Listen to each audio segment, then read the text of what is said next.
नमस्कार, आपण पाहत आहे भांडा फोड न्यूज. एका दमात भ्रष्टाचारी कोमात. सोशल मीडिया, कर्जबाजारी, गुन्हेगारी, सट्टेबाजी, चोरी, मटका, जुगार, दारू, सावकारशाही, न्यायाच्या प्रतीक्षेत प्रशासन. भांडाफोड न्यूज. एका दमात भ्रष्टाचारी कोमात. भर दिवसा थरार. पत्नीला छळणाऱ्या तरुणाचा पतीने केला निर्गुण खून. मेहकर मध्ये तणावाचं वातावरण. बुलढाणा जिल्ह्यातील मेहकर तालुक्यात एक धक्कादायक खून प्रकरण समोर आलं आहे. पत्नीला त्रास देणाऱ्या तरुणाचा पतीने दगडाने ठेचून खून केल्याची घटना घडली असून पोलिसांनी आरोपीला अटक केली आहे. घटनेमुळे परिसरात काही काळ भीतीचं वातावरण निर्माण झालं. घटनेची माहिती मिळताच मेहकर पोलिसांनी तातडीनं घटनास्थळी भेट देऊन पंचनामा केला आणि तपास सुरू केला.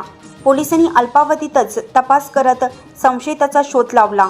ओम शामराव केनवडकर, वय वर्ष 36, राहणार केनवड, तालुका सिरोड, जिल्हा वाशिम असं आरोपीचं नाव असून त्याला अटक करण्यात आली आहे.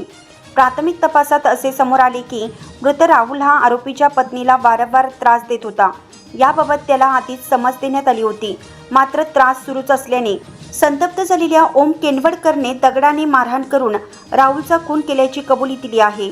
या प्रकरणी आरोपिता विरोधात गुन्हा दाखल करण्यात आला असून पुढील तपास मेहकर पोलीस करत आहेत.